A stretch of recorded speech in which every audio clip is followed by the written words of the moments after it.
Pembangunan sosial seringkali ditampilkan di atas panggung yang megah.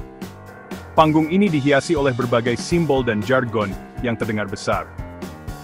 Kita sering mendengar istilah seperti kemandirian ekonomi, revolusi mental, atau desa mandiri. Kata-kata ini terdengar kuat, menjanjikan perubahan besar bagi seluruh lapisan masyarakat. Pemerintah sebagai sutradara utama menggunakan simbol-simbol ini untuk membangun narasi kemajuan. Narasi ini disebarkan melalui media, pidato resmi, hingga spanduk-spanduk di pinggir jalan. Tujuannya jelas, yaitu untuk meyakinkan publik bahwa negara sedang bergerak ke arah yang benar, menuju masa depan yang lebih cerah dan sejahtera bagi semua. Namun, di balik gemerlapnya panggung ini, sebuah pertanyaan penting seringkali luput dari perhatian kita. Apakah simbol-simbol besar dan jargon yang menggema ini benar-benar menyentuh kehidupan rakyat di tingkat paling bawah? Apakah masyarakat di pelosok desa, para petani di sawah, atau nelayan di pesisir pantai benar-benar merasakan dampak dari wacana besar tersebut? Jangan-jangan, semua ini hanyalah pertunjukan retorika semata. Sebuah pertunjukan yang indah untuk ditonton dari kejauhan, tetapi terasa hampa dan tidak bermakna bagi mereka yang seharusnya menjadi aktor utama dalam cerita pembangunan itu sendiri, yaitu rakyat. Kesenjangan antara wacana dan realitas ini menciptakan sebuah paradoks. Di satu sisi, pemerintah mengklaim keberhasilan melalui indikator-indikator makro dan narasi simbolik. Di sisi lain, masyarakat di akar rumput mungkin masih berjuang dengan masalah yang sama dari hari ke hari. Mereka mungkin tidak mengerti apa arti transformasi digital ketika akses internet saja masih menjadi barang mewah. Mereka mungkin bingung dengan konsep ekonomi kreatif ketika modal untuk memulai usaha kecil pun sulit didapatkan. Inilah yang terjadi ketika simbol lebih diutamakan daripada substansi, ketika narasi menjadi lebih penting daripada partisipasi nyata. Pada akhirnya, kita harus berani bertanya dan mengkritisi. Apakah pembangunan yang kita saksikan ini benar-benar pembangunan untuk rakyat, atau hanya pembangunan atas nama rakyat? Apakah suara-suara di tingkat akar rumput didengarkan dan dijadikan dasar dalam perumusan kebijakan? Ataukah mereka hanya dianggap sebagai penonton pasif yang diharapkan bertepuk tangan atas setiap pertunjukan yang disajikan? Menggugat narasi dominan ini bukanlah tindakan melawan pemerintah, melainkan sebuah upaya untuk memastikan bahwa pembangunan benar-benar berjalan di rel yang seharusnya, yaitu untuk sebesar-besarnya kemakmuran rakyat. Untuk memahami hubungan rumit antara kebijakan dan masyarakat, kita bisa melihat pada teori strukturasi. Teori ini diperkenalkan oleh sosiolog Anthony Giddens. Secara sederhana, Giddens menjelaskan bahwa ada dua kekuatan yang saling mempengaruhi dalam kehidupan sosial struktur dan agen. Struktur adalah aturan main, norma, kebijakan, dan sistem yang ada di masyarakat. Ini termasuk simbol-simbol pembangunan yang tadi kita bicarakan. Struktur ini seolah-olah menjadi kerangka yang membatasi dan mengarahkan tindakan kita. Ia adalah panggung dan skenario yang sudah disiapkan oleh para pemegang kekuasaan. Di sisi lain, ada yang disebut agen. Agen adalah kita semua, individu atau kelompok masyarakat. Kita bukanlah boneka pasif yang hanya mengikuti skenario dari struktur. Kita memiliki kehendak, kesadaran, dan kemampuan untuk bertindak. Giddens menyebutnya agency. Sebagai agen, kita bisa menafsirkan, menerima, menolak, atau bahkan mengubah struktur yang ada. Hubungan antara struktur dan agen ini bukanlah hubungan satu arah. Ini adalah sebuah tarian yang dinamis. Struktur membentuk tindakan agen, tetapi tindakan agen juga secara terus-menerus mereproduksi dan mengubah struktur itu sendiri. Dalam konteks pembangunan di Indonesia, struktur ini bisa berupa kebijakan dari pemerintah pusat, program-program dengan nama yang megah, atau alokasi anggaran yang sudah ditentukan. Ini adalah kerangka yang diberikan dari atas ke bawah. Sementara itu, agen adalah masyarakat di desa-desa, komunitas lokal, dan organisasi masyarakat sipil. Mereka adalah pihak yang seharusnya menjalankan dan merasakan langsung dampak dari kebijakan tersebut. Idealnya, terjadi dialog yang sehat antara struktur dan agen. Kebijakan dirumuskan dengan mendengarkan aspirasi masyarakat, dan masyarakat berpartisipasi aktif dalam pelaksanaannya. Namun, yang sering terjadi adalah ketidakseimbangan. Struktur menjadi terlalu dominan dan kaku. Kebijakan dibuat di ruang-ruang ber-AC di Jakarta tanpa pemahaman mendalam tentang kondisi nyata di lapangan. Agen, yaitu masyarakat, akhirnya hanya diposisikan sebagai objek, bukan subjek pembangunan. Mereka hanya menjadi pelaksana pasif dari program yang tidak mereka pahami atau butuhkan.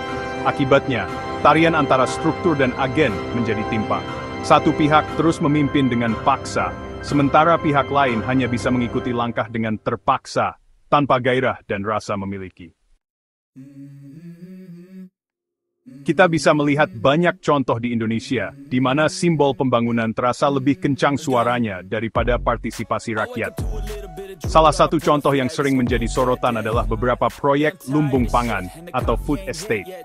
Secara konsep dan simbol, program ini terdengar sangat hebat dan strategis.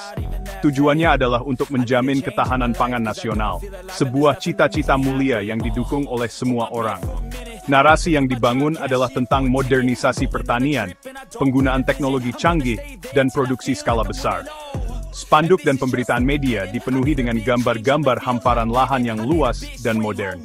Namun, jika kita menelisik lebih dalam ke tingkat akar rumput, ceritanya bisa berbeda. Di beberapa lokasi, proyek ini dilaporkan berjalan tanpa melibatkan partisipasi penuh dari masyarakat lokal dan masyarakat adat. Pengetahuan lokal tentang jenis tanah, pola tanam, dan ekosistem seringkali diabaikan. Masyarakat yang tadinya bertani dengan kearifan lokal, tiba-tiba harus beradaptasi dengan sistem baru yang asing bagi mereka. Mereka yang seharusnya menjadi subjek utama dalam ketahanan pangan, justru merasa terpinggirkan di tanah mereka sendiri. Partisipasi mereka seringkali hanya sebatas menjadi buruh harian, bukan sebagai pemilik atau pengambil keputusan. Akibatnya, program yang di atas kertas tampak sempurna ini menghadapi banyak tantangan dalam implementasinya. Ada laporan tentang kegagalan panen, kerusakan lingkungan, hingga konflik sosial.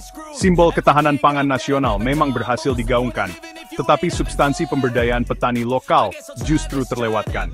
Ini adalah contoh klasik di mana struktur, yaitu kebijakan dan proyek skala besar dipaksakan kepada agen, yaitu petani lokal, tanpa dialog dan adaptasi yang memadai.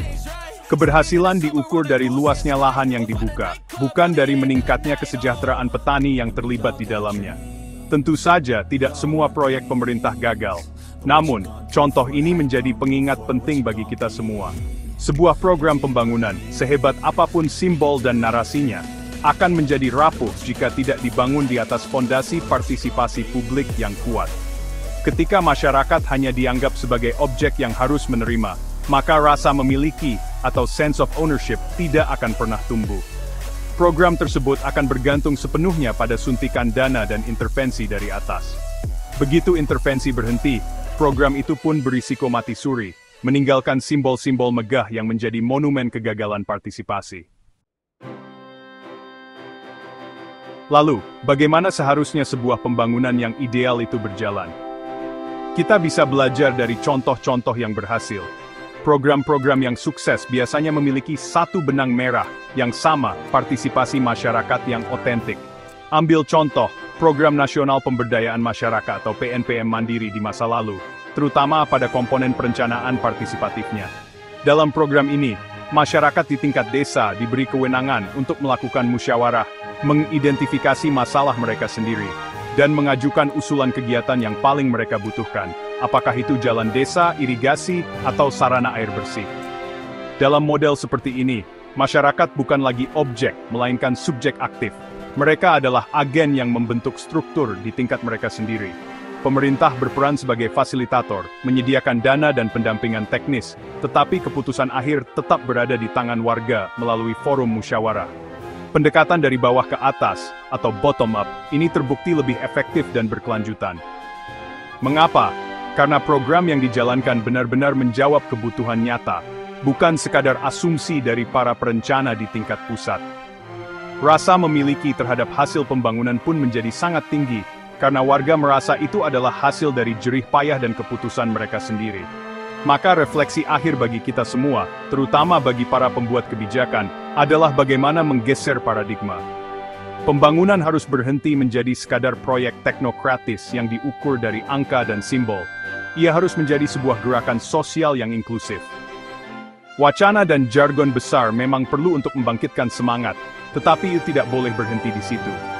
Wacana tersebut harus diterjemahkan ke dalam mekanisme yang benar-benar membuka ruang bagi partisipasi publik. Ruang di mana suara orang miskin, kelompok perempuan, masyarakat adat, dan kaum marginal lainnya didengar dan dihargai setara. Untuk mencapai ini, kebijakan pembangunan harus dirancang dengan kerendahan hati.